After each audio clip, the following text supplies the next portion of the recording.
Hello student, today we will study about the third part of the chapter 5 Geography Realms of the Earth. Before it we have studied the two parts of this chapter and remaining part will be study in this part. So let's start. Today we will study about the North America, the fourth continent of world. North America is the third largest continent with respect to area. It shares its border with Atlantic Ocean to the east and Pacific Ocean to the west. North America जो है area के क्षेत्र में देखा जाए तो ये विश्व में तीसरे स्थान पर है और it's border with Atlantic ocean to the east और ये पूरब में जो इसकी बाउंड्री है ये अटलांटिक ओशन से मिलती है और पश्चिम में ये पैसिफिक ओशन से मिलता है. It lies completely in the western and the northern hemisphere और ये पूरी तरह से वेस्टर्न और नॉर्दर्न हेमिस्फीयर में स्थित है. Isthmus of Panama connect it South America. The Bering Strait separates it from Asia. तो जो पनामा इस्थमस है ये साउथ अमेरिका से इसको जोड़ते हैं और बेरिंग स्ट्रेट इसको एशिया से अलग करता है. Canada, USA and Mexico are the most important countries in the north American continent. तो नॉर्थ अमेरिकन कॉन्टिनेंट में देखेंगे तो सबसे जो इम्पोर्टेंट शहर है यूएसए है, मैक्सिको है और कनाडा है. Canada is the largest country of north America with USA and Mexico being the second and the third respectively. तो कनाडा जो है नॉर्थ अमेरिका का सबसे बड़ा शहर है और उसके बाद नॉर्थ अमेरिका, यूएसए और मैक्सिको दूसरे और तीसरे स्थान पर है.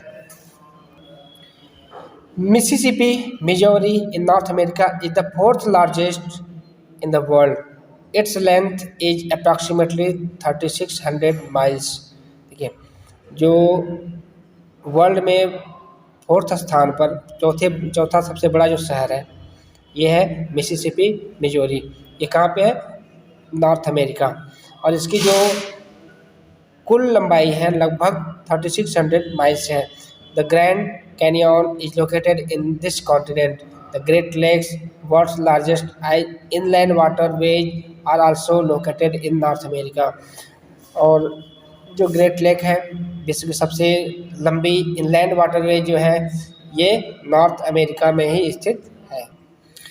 चलिए नेक्स्ट कॉन्टिनेंट देखते हैं साउथ अमेरिका. साउथ अमेरिका के बारे में हम स्टडी करेंगे. South America is the ranked fourth in area and the fifth in population. तो वर्ल्ड में अगर देखेंगे एरिया वाइज देखेंगे तो ये चौथे स्थान पर है वर्ल्ड में और पॉपुलेशन के क्षेत्र में 5वें स्थान पर है. It is situated between the Pacific and the Atlantic ocean. यह भी पैसिफिक और अटलांटिक ओशियन के बीच में स्थित है.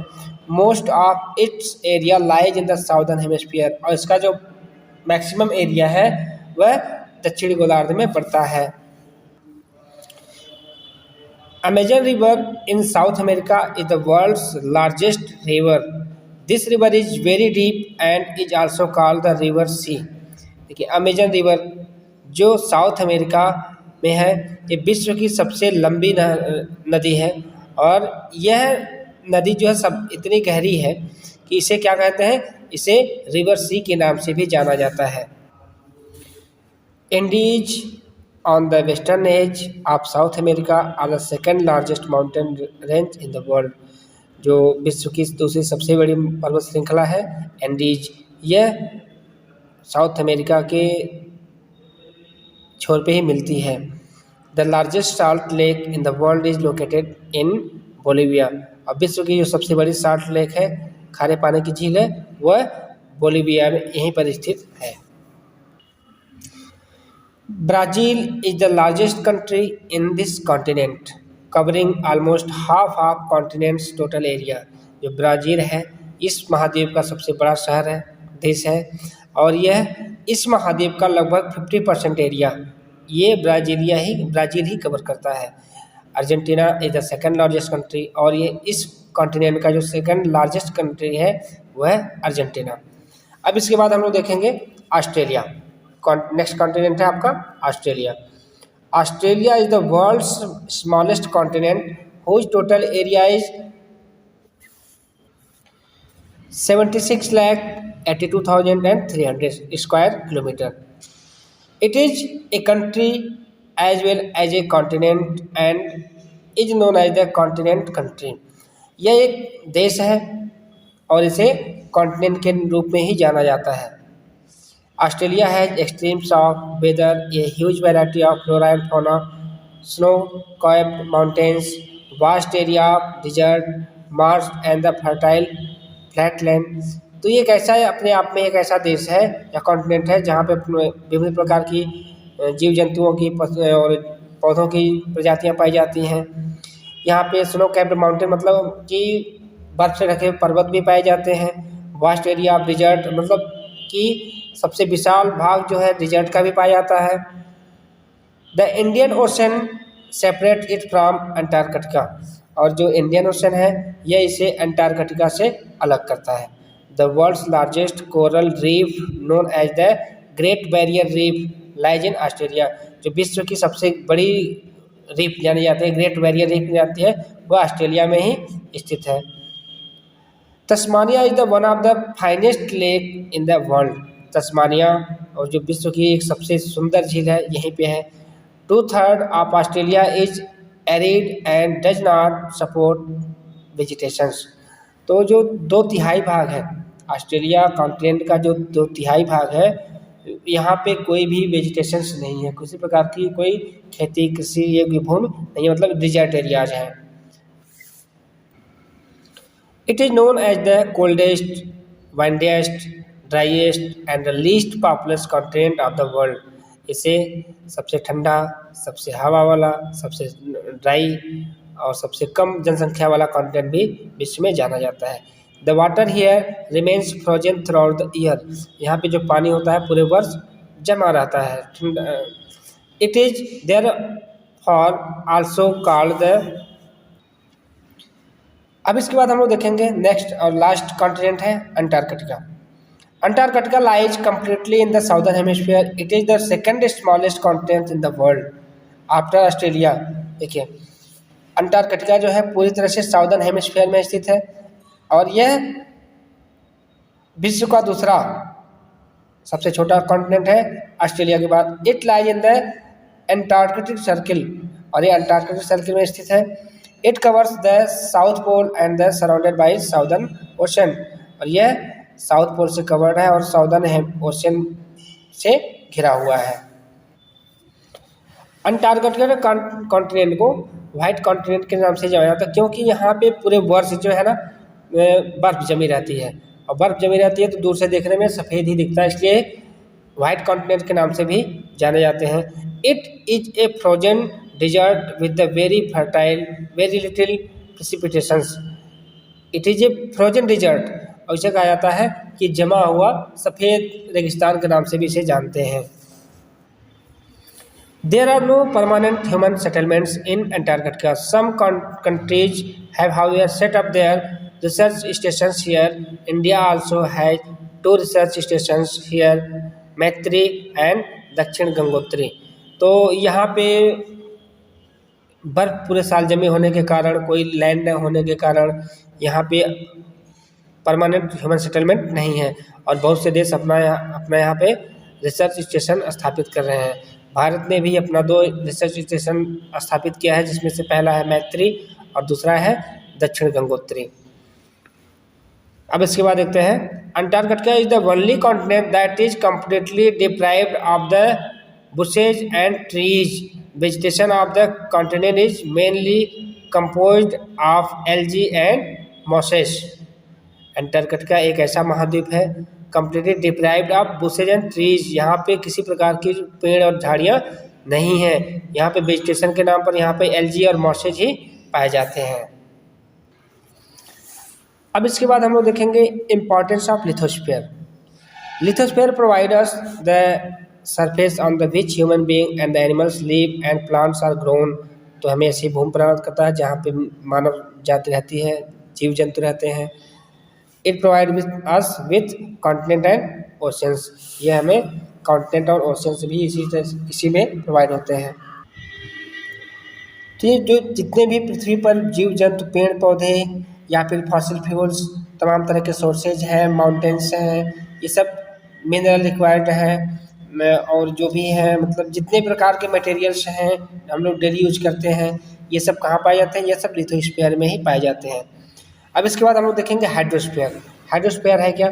The hydrosphere is the world of water that surrounded all of us. Anything related to water is part of the hydrosphere. तो विश्व में जितने भी पानी के सोर्सेज हैं, चाहे नदी हो, तालाब हो, झील हो या समुद्र हो, महासागर हो, और एनीथिंग रिलेटेड टू वाटर, और कोई भी चीज़ जो पानी से संबंधित है वो किसके अंदर आता है? वो हाइड्रोस्फीयर से अंतर्गत ये आता है। It include all the water on the earth of in any form. और पृथ्वी पर किसी भी रूप में पानी अगर दिखाई देता है तो किस में आता है? वो किस कैटेगरी में आता है? हाइड्रोस्फीयर में ही आता है। देखिए पानी के भी कई रूप होते हैं, सॉलिड, लिक्विड एंड गैस। पानी जब जम जाता है, बर्फ बन जाता है तो उसे सॉलिड फॉर्म में कहते हैं। अब पानी को जो बॉयल करते हैं वो गैसेज जो बनती हैं, भाप जो बनती है उसे कहते हैं गैसेज फॉर्म में है। और लिक्विड फॉर्म तो आप देख ही रहे हैं कि पानी जो जिस रूप में है उसे लिक्विड फॉर्म कहा जाता है। और पृथ्वी पर जितने भी जीव जंतु हैं, वनस्पतियां हैं, छोटे कीड़े से लेकर बैक्टीरिया से लेकर या वायरस से लेकर जितने भी हैं, सभी लोग किस पे डिपेंड्स हैं? वाटर पे ही डिपेंड्स हैं। All life depend on water.